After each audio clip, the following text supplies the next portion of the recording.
Hello and welcome to Mercedes-AMG Petronas Motorsports headquarters here in Brackley. We're trying something new for the Pure Pit Wall analysis this week.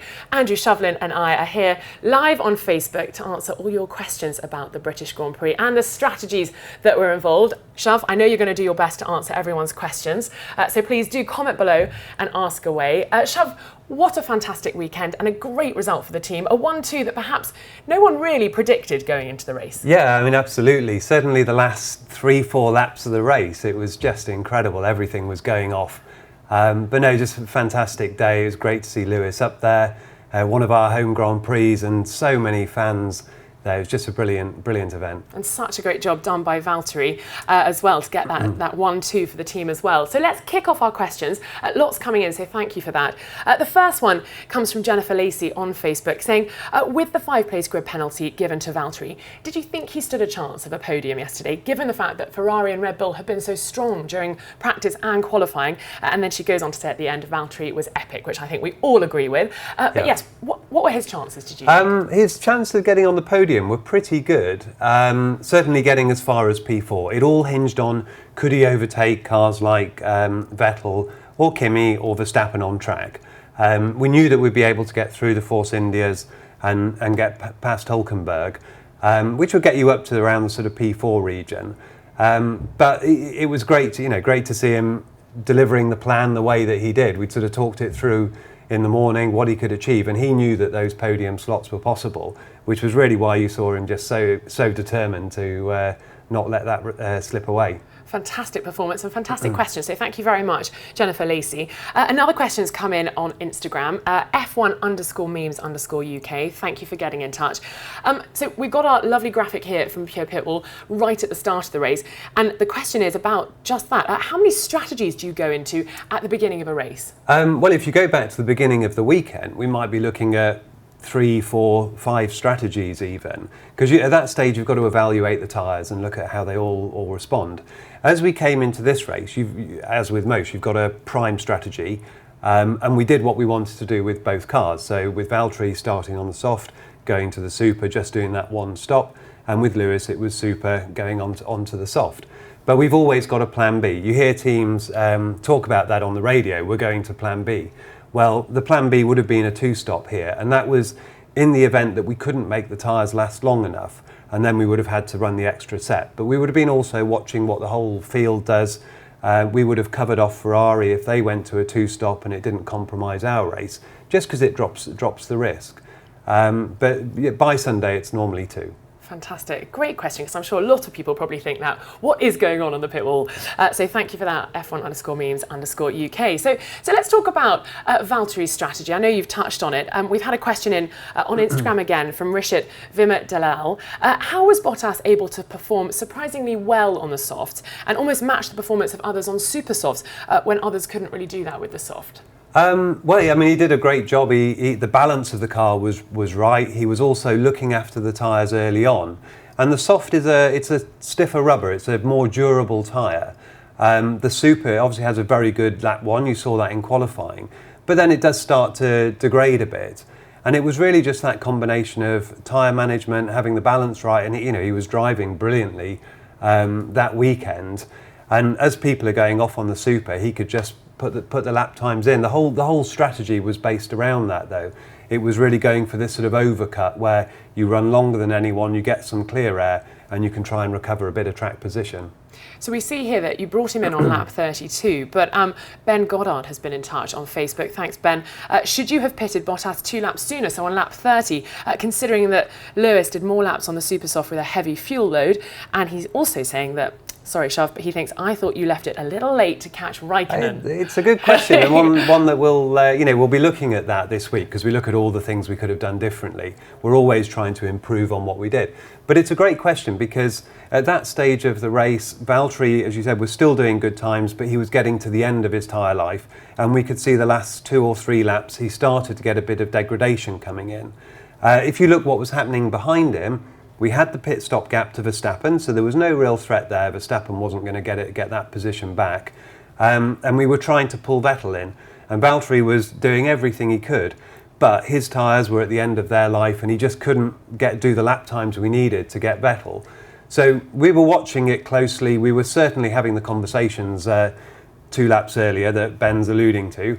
And it's also this balance of the earlier you go, the older your tyres are at the end. And it's trying to get that balance of how many laps do you need to catch up the car and attack them, versus making sure when you get there, you've actually got much faster tyres than Kimi would have had in this instance. So right now, I'm not quite sure what the answer is. I think, if anything, we would have gone sooner, definitely not later. Okay, so you're going to be doing some studying on that this week. Good to know that, isn't it? That you're going to go back and double check that. So let's now have a little look at the overall tyre strategy. We've had some questions in again. Thank you so much. So many of you getting in touch. Thank you for taking the time to join us.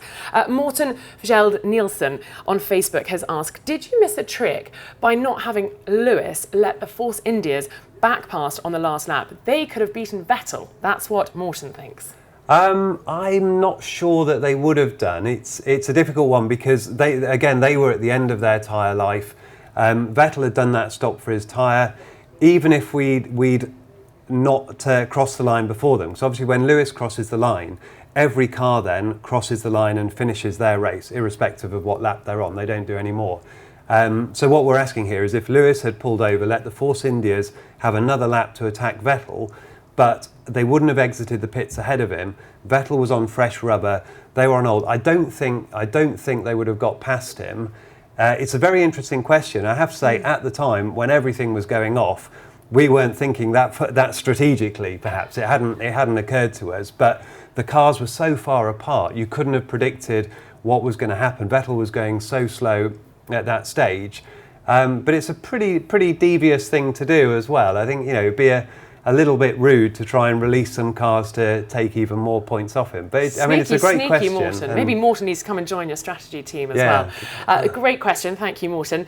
George Sava has asked on Instagram, were you at all worried about your tyres when the Ferraris started exploding, and of course then Red Bull pitting Max and using a great hashtag explosive ending? Because of course we saw Max coming in, but that was more a precautionary stop. But when you saw the Ferraris, any worry there? Maybe not so much on the first one. And then when you see another, and then you see Verstappen, memories of Silverstone 4 years ago. It definitely does worry you, because at this stage you don't really know what's caused the failures, and even after the race, it's not immediately obvious, or it won't be immediately obvious to Pirelli what's caused them. They've got to get the tyres back. They've got to do a lot of investigation. So in our world at this time, Lewis was quite happy, enjoying the race. He'd been looking after his tyres. He decided to have a go at the fastest lap, so you saw him putting in some purple sectors, and then shortly after we had the tyre failures. So what it did make us do was just get the 2 drivers to calm down and bring the cars to the finish. Slow down. So you saw the last few laps, they backed right off. They were seconds off the pace, just trying to get the cars back. But you're right though, George, explosive ending. What a way to finish the British Grand Prix. So let's move on to some extra questions. Fantastic. Dan Long has been in touch on Facebook. Did the time delta between the 2015 and 2017 cars surpass what you were expecting with the new downforce of the cars this year? Because Silverstone's obviously one where it's quite easy to see the difference, isn't it? Yeah, we were. I mean, it's a bit more than the 5 seconds they were talking about, but now we're getting into the season. People have been bringing developments, but there's also a lot of other factors, like how hot is it? It's quite cool at Silverstone. Yes, very there wasn't cool, a lot of, actually. lot Fairly of cold. sunshine. And the tyres work well in those conditions. They're very consistent, so you can do a lot of fast laps on them. You don't get much degradation. When it's windy, it slows the car down. Also, Pirelli bringing that super soft tyre gave a lot of grip in qualifying. So they were a bit quicker than they were targeting. But I think the real thing is Silverstone is one of the tracks that just suits these new cars brilliantly. It's a nice wide circuit. There's some massively quick corners, like over 300 kilometres an hour. So 200 mile an hour corners. And the drivers are taking some of those flat. They're right on the limit. And both of them said you can really feel the loads now. There's a lot of G-force. It's actually quite, they're quite hard to drive the cars now, which is great because that's what we wanted.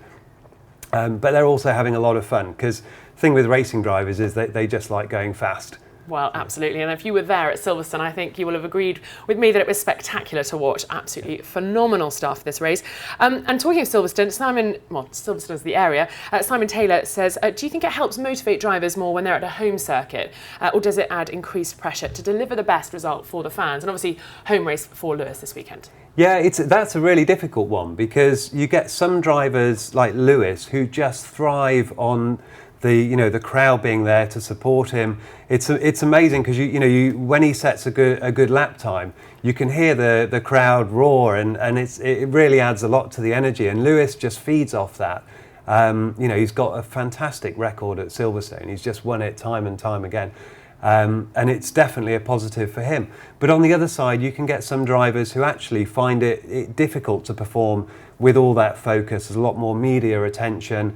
There's the expectation of all the fans. And I think it depends very much on the mindset. But as you say, for Lewis, it's all positive. Absolutely. And what about you? What about the mechanics, the engineers, and people that we don't see necessarily? How does that work for home race? I think when you notice it is when you're going in and you see all the fans wearing, like for us, Mercedes gear. They're all there supporting Lewis and supporting Valtteri.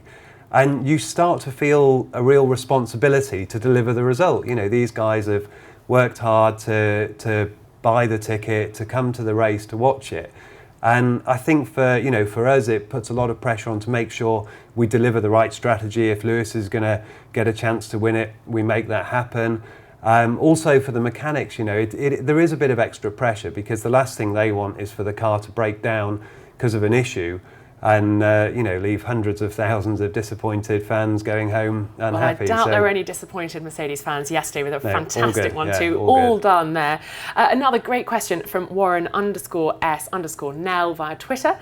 Warren asks, were there any updates that you brought to the car that significantly improved it this weekend? We've heard a lot about different updates coming with different teams, but was this a weekend that you focused on updates? No, very, very little really. I mean, we were great from the performance point of view, really good advantage in qualifying.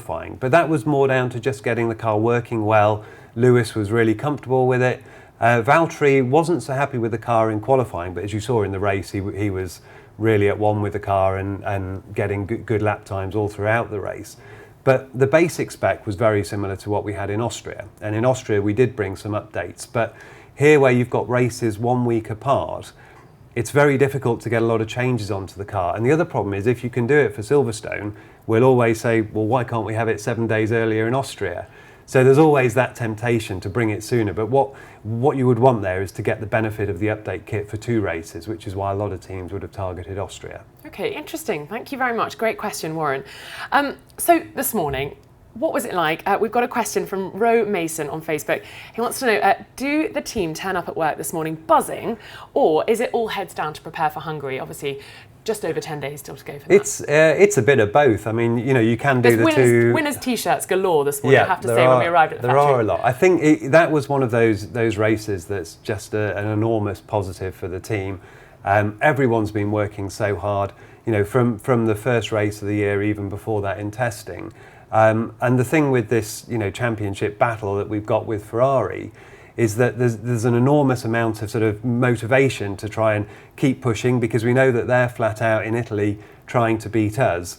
And when you get races like that, you've got to enjoy the moment, but it doesn't stop. We don't take a day off and relax. We're pushing very hard and just trying to get through to the break where people can actually have a bit of well-earned rest. Well, I can't believe it. Yeah, halfway through the season. Shav, thank you so much for talking us through the British Grand Prix. What a result. A 1-2 for Mercedes. 1 point now separating Lewis Hamilton and Sebastian Vettel. The fight will continue in Hungary. Not long still to go for Hungary, so I think you better go and do a bit more research on what happened at the weekend. Thank you for joining us, and of course you can watch the video back on Facebook, so keep an eye out for that.